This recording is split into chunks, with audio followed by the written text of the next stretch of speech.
Ayon sa kwento, ang alan ay isang engkantong halimaw na kumakain ng mga tao.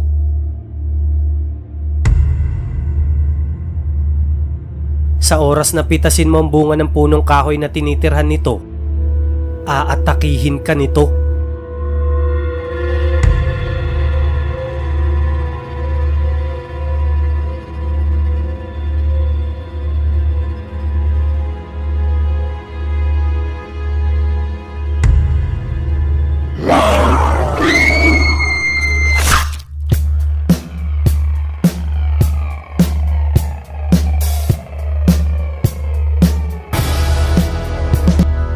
Mag-iingat ka, Benjo. Maraming nilalang ang makakasalamuha mo sa gubat. Aswang nga tsugi sa akin eh. Sige na. Maraming salamat sa inyong dalawa.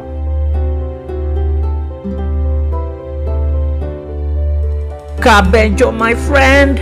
Mag-iingat ka, ha?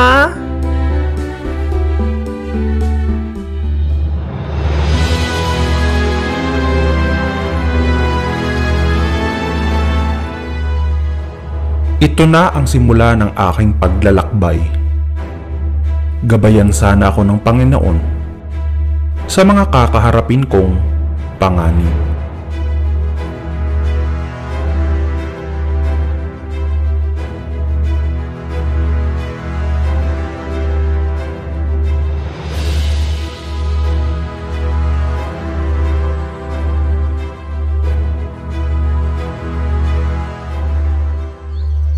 Ate, ito ho ba ang daan papuntang Bundok Talisay? Kung ako sa'yo, hindi na ako tutuloy. Masyadong mapanganib ang lugar na yon. May hinahanap ho kasi akong tao. Kung ganon, ay sundin mo na lang yung daan na yan. Nako, maraming salamat ho, Miss Aida. Ako si Aida. Magdidilim na rin. Mapanganib sa gubat mag-isa. Kung gusto mo, sa bahay ka muna magpalipas ng gabi.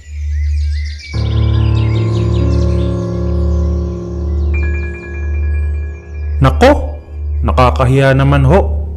Pero sige na, halika na. Gutom na rin ako. May pagkain ba kayo? Kanina wala. Pero ngayon, meron na.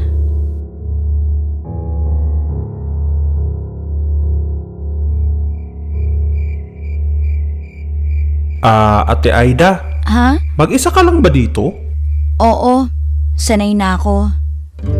Ako nga pala si Benjo. Baka hindi nyo lang naitatanong. Benjo? Opo. Kasi kanina pa tayo magkausap eh. Pinapasok mo na din ako sa bahay mo. Pero di mo pa rin alam ang pangalan ko. Nawala siguro sa isip ko. Halika na, kain na tayo. Sabaw? Bakit? Hindi ka ba kumakain ng sabaw? Sabaw ho kayo? Joke lang po. Hindi ka ba natatakot na mag-isa ka lang dito? Takot? Baka sila dapat ang matakot. Ang ganda nyo pa naman. Tapos mag-isa lang kayo. Delikado ho yun. Talaga ba, Benjo? Maganda ako? Oho. Medyo malansa lang. Baka dahil sa kinain ko lang.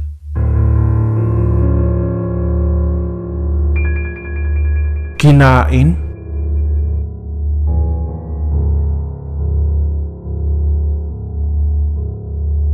Oo, sardinas.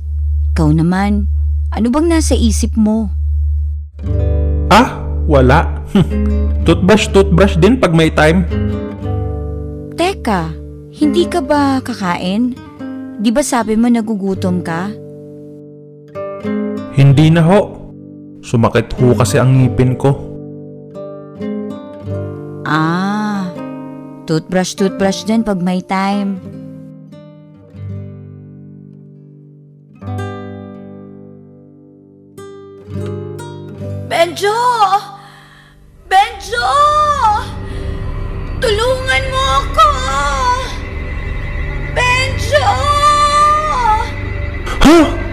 Ate Aida?